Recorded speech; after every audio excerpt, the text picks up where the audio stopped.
Crowds of workers began arriving at high altitudes in the mountains in 2021, accompanied by dozens of trucks carrying various tools, equipment, and devices in addition to thousands of tons of concrete. Yes, the Chinese began construction on another massive project, this time in the face of severe weather, earthquakes, and the simple fact that the high altitude was naturally hazardous. All of this has been a part of the project since the beginning. But China is a nation that knows how to create the amazing even when faced with the most difficult obstacles, so we can't let this opportunity to discuss what this nation of megaprojects has created this time and whether they manage. The project began in Giza, a province that can be described in one word as mountains or in two words as many mountains. From space, it is impossible to identify a single flat area in the province because of the mountains and hills that make up the average elevation of Giza, which is roughly 3,600 feet. 5% of the total area, and on top of that, the region is home to numerous mountains that rise to a height of over 6,500 feet. For instance, Liang, which is 7,140 feet high, and Fangjing, which is 8,400 feet high, are both taller than the Jiaiping, which is 9,500 feet high. There are also pyramids in the area. Captivate the imagination, adding to the province's overall mountain diversity. By the way, if you believe that the Giza pyramids and the Egyptian ones were similar not only in shape but also in human creation, we're sorry to let you know that they are actually limestone formations that were formed in a marine environment more than 200 million years ago. It's not like it's just a typical area with uneven terrain. The mountains here cannot be referred to as ordinary. Ga is a province where the rough terrain can be referred to as pure extreme. Practically every mountain range here has steep slopes, cliffs, and numerous waterfalls that cascade from heights of thousands of feet, making it a true paradise for extreme enthusiasts. We'll talk about that a little later, but for now, it's important to note that in addition to the enormous number of mountains in G, there are also many rivers, minus 984 to be exact, and the overall flow of water. As a sports lover, there's no doubt that the project will bring even more opportunities for extreme fun. Just imagine the excitement the construction workers must be feeling as they build it in such dangerous conditions. Reaches 30 trillion gallons from them, and you know what? A group of rivers that flow over high mountains can power Giza's home. Rivers have the capacity to generate 18 times as much electricity. 74% cow, ranking it 6th in China, however, only 16 of it may be used. Despite 8 million kW, that still explains 4. Several hydroelectric power plants, such as Gupan and its shiplift system, which raises ships 653 feet by moving them over mountains, have already been constructed in the province, accounting for 4% of China's hydroelectric capacity. Yes, with all the endless mountains in the province, the Chinese even need to build. Buildings like this, it would appear that having a lot of energy indicates that the area is conducive to economic growth and, consequently, high living standards. However, let's just say that the mountains obstruct practically everything save the production of hydroelectric power. To give you an idea, as of 2023, the disposable income per capita in Gao was $27,988. This is the second figure in the fact that Giza is situated in an ideal climate for agriculture. The average annual temperature is between 50 and 68 degrees F. The frost-free period lasts between 250 and 300 days. There are no extreme cold spells in the winter, and there is no intense heat. Makes it extremely frustrating that China is at the bottom while G's GDP in 2023 was $296 billion, placing it in 22nd place out of 31 provinces in the nation. Although conditions aren't as ideal as in the most fertile regions of southeast China during the summer, there are no precipitation issues. However, the situation is similar. It's clear that farming cannot be organized in the mountains, but other areas that require fewer flat spaces could be developed, but this isn't without its difficulties. There is a lot of workforce here. As of 2022, Zhou has 38 residents. They are the ones driving the economy because they are the workforce. Unfortunately, you cannot replace us with robots that can perform our jobs while living in factories or on farms. 5 million individuals, which is about equivalent to. One of the residents of the settlement of Heian grows vegetables that must be sold in another village, and the route there crosses a river. How did this person get to their destination on a zip line? This is a telling example of the transportation issues that plagued the people of Canada, Poland, Malaysia, or Morocco and caused problems with economic development. He had to carry food on his back while crossing with a cable or rope with a harness, pulley, and handle, which is a risky move, especially if it's high up. By the way, this settlement has over 20,000 households and about 100,000 residents, all of whom are essentially cut off because the only way out is to fly over the river on a zipline or. Since there are mountains everywhere, people had no choice but to rent a boat and waste a lot of time. However, when the bridge was built, everything changed. People instantly purchased cars and motorcycles, and some even became wealthy, earning roughly 60,000 yuan or $8,700 in general. Bridges are a solution that Geo really needs to develop because they can give access to areas where at least a few factories or organized farmland can be established, but more importantly, it just make it possible for people to avoid all of these mountains, cliffs, and swift streams. One method to improve the infrastructure situation in Geo has been this project, which began construction of this engineering marvel in 2021 directly above. Check out this video to see how high the structure is being built in the Huijiang Gorge, where the Beipon River flows. If the number 2000 immediately came to mind, then yes, that is the distance in feet between the bridge deck and the canyon bottom.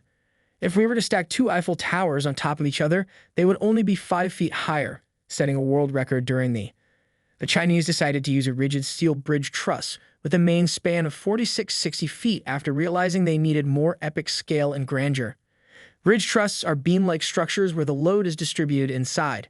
When the construction is complete, they will have broken the previous record for the longest suspension bridge in the world, the Humber Bridge in the UK. It's expected to be completed in 2025 and will have a total length of 9,500 feet with more than 24 spans, each 130 feet long. Chinese engineers also paid attention to aesthetics, aiming to give the bridge a classic appearance that is said to last forever. Whether they were successful or not is up to everyone because tastes vary, but don't you think the bridge looks like another one? How about now? Yes, there is a resemblance to the Golden Gate Bridge in San Francisco. That much is certain. The entire construction process appears to be quite simple, as is always the case with Chinese people, who are able to finish nearly all of their mega projects very quickly. However, in practice, building the bridge over the Huijiang Gorge is extremely difficult, first of all because it is such a high structure. Though it's a world record, it's also extremely dangerous for the workers on the site. Naturally, the Chinese handled this well, and every worker felt secure because they were shielded from accidents by multiple insurance policies and other safety precautions, but following the initial assessments, they undoubtedly realized that the work would be. Even though the workers felt safe during construction because of various safety gear, the slopes turned out to be uneven more than usual, which is another complication that required more equipment and resources.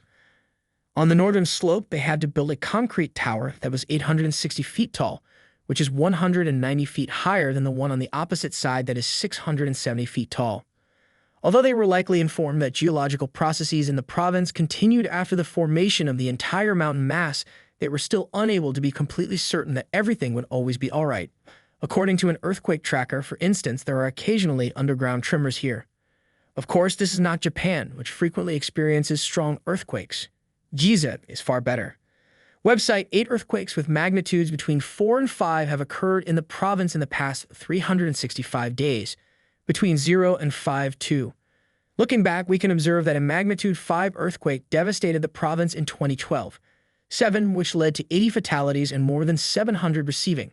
There have been instances of fairly strong earthquakes, which are already hazardous for structures, with over 100,000 people being evacuated and more than 100,000 injured from the nearby province of Yunnan, which was also impacted in 2014.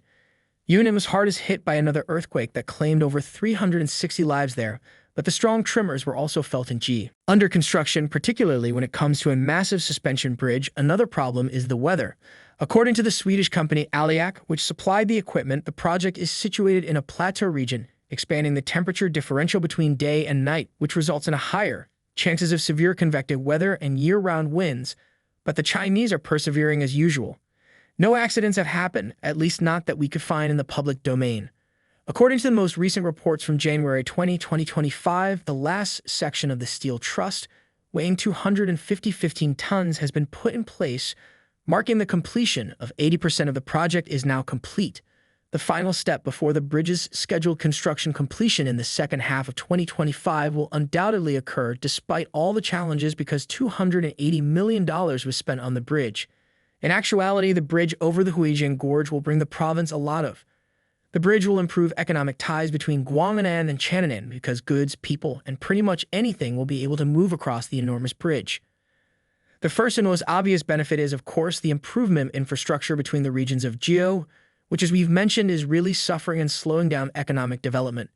You can currently cross the canyon. For instance, there are bridges like the impressive Douge, but they are at least 124 meters away. However, there are alternative routes to reach the opposite side, even though doing so takes at least 70 minutes. Once the bridge is constructed, crossing the canyon will take about 2 minutes, so the time saved on the road is evident overall. Many people in Zhou have long recognized that tourists are a source of income, so they have begun working as guides, providing lodging and selling souvenirs and other items. We have already determined that improving infrastructure will also help reduce poverty because everything will move more quickly and conveniently. For instance, one person traveled to Giza in 2023. 3 million people and visitors increased by over 11% between January and August 2024 compared to the year before, and it's not just travelers. In 2024, Chinese visitors from other provinces made about 8% of all visitors. The bridge will facilitate their access around, but the new crossing will also become a landmark for tourists visiting the province. Just consider how impossible it would be to not pause and gaze at the world's tallest bridge, which the Chinese constructed in such difficult circumstances. It's a sight that will draw many, but they also intend to completely incorporate the bridge into the tourist infrastructure. The project's main component will: the youth service area, which is adjacent to the bridge, will blend contemporary recreational opportunities with the natural beauty of the area, making it nearly 4 square meters in size. 2 square miles, so there will be plenty room for everything from unique sport ports and tourist attractions to contemporary hotels and visitor centers. For example, there will be the next adventure awaits visitors on the lower level, where the elevator will take them inside the bridge's support structure, where a 2,600-ton glass walkway begins the floor, offering a view. The glass elevator will take people to the top of the South Tower, more than 590 feet above the road, where there will be a stargazing cafe and bar where you can enjoy a cup of coffee and breathtaking views under the stars. The extreme adventures, rock climbing routes, stunning mountain descents, and swift ziplining across canyons will be the main attractions. These will make the Huang Gorge a popular destination for thrill seekers, and the most daring will have the opportunity to bungee jump from a platform 220 feet above the ground. The Bipin River provides the world's highest jump into the abyss, and this extreme thrill will serve as the bridge's signature feature. However, the bridge will also have a large tourist center with futuristic architecture inspired by Zaha Hadid's designs, where guests can explore the canyon's ancient history, learn about the development of suspension bridges, and it's interesting to note that some tourist facilities are being built alongside the bridge itself so that visitors can enjoy a full range of experience expenses from the very first days of its opening long. Local customs for those who wish to spend more time in the area include private bungalows with views of the bridge, which are the ideal place to relax and begin a journey to the foot of the canyon. In summary, the province is known as the Museum of Bridges because Zhou knows how to build bridges and attract attention from around the world while doing so. It's also important to note that the entire nation is well known for its bridges. Each year, more are constructed here than anywhere else in the world, but Giza stands out as a true haven for bridge engineering enthusiasts. Almost half of the world's 100 tallest bridges are located in this province. There are over 30,000 of these structures, ranging from small crossings to giants soaring over multi-foot gorges. And if you look at the top 15 bridges with the greatest distance between the deck and the ground below, you'll see that 8 of them are in this province.